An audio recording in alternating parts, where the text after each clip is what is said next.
Agora eu vou explicar um pouquinho sobre o contrato com a ansiedade, que é um contrato que as pessoas fazem.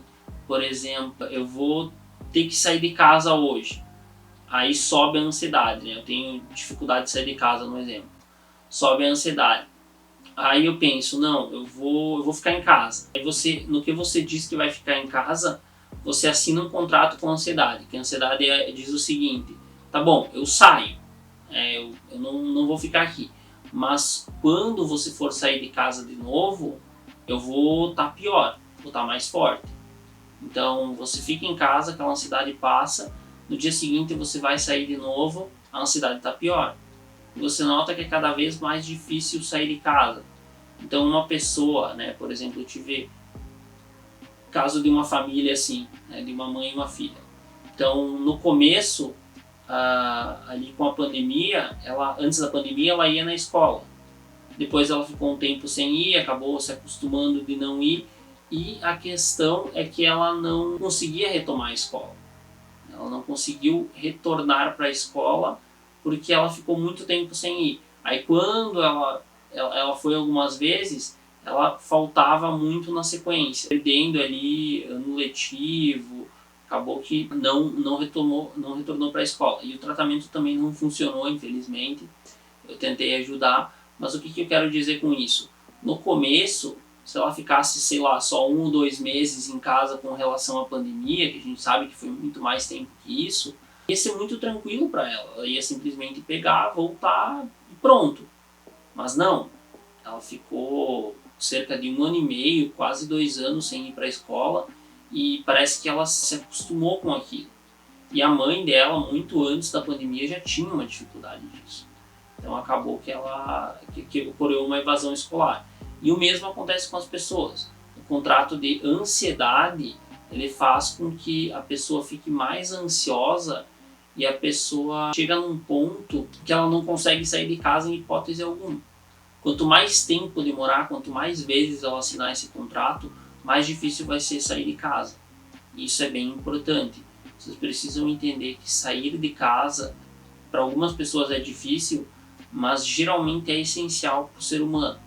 Geralmente, né, para as pessoas que têm uma condição aí saudável. E isso deve ser tratado, então procure ajuda. Tem algumas coisas que são mais fáceis e outras mais difíceis de tratar, mas você deve procurar ajuda para fazer o devido tratamento. Vamos seguir aqui. Então agora eu vou falar sobre as formas de lidar com a ansiedade. Então tem alguns jeitos, né, que eu gosto muito. Por exemplo, intensificar a temperatura, que é, por exemplo, você segurar gelo durante uma crise de ansiedade, ou para quem tem a questão de se cortar, esfregar gelo no corpo. Então é intensificar um pouco a temperatura. Vai dar uma queimação, vai dar um alívio também em algumas situações, ajuda bastante. Intensa é a atividade física, né? Que é exercício intenso. Aí, por exemplo, a atividade física, o corpo humano responde muito bem. Então você está com o humor deprimido, está um pouco ansioso, você levantar, se você tem condições físicas, claro, e pagar 20, 30 polichinelo. E quem sabe dar uma corridinha. E o corpo humano ele responde muito bem à atividade física. Então é uma forma de lidar também. Até colocar na rotina, você vai começar a ter bons resultados aí em relação à atividade física. Tem a respiração espaçada, que a gente vai fazer um exercício daqui a pouquinho, então um pouco mais longo do que no primeiro episódio. Agora a gente vai fazer um exercício de meditação propriamente dito, que é uma das formas de lidar aí com a ansiedade. Tem também as rezas, né? Tem a própria meditação em si, né? Que é uma forma boa de lidar. Quem reza também é bem interessante. E tem outras formas, como por exemplo conversar com um amigo, ouvir uma música, assistir vídeos curtos, assistir um filme, ver uma série, mexer no celular, tanto para rede social como para jogos. Só deve-se ficar atento, né? Estou falando, por exemplo, como substituir as formas de lidar aí com a ansiedade.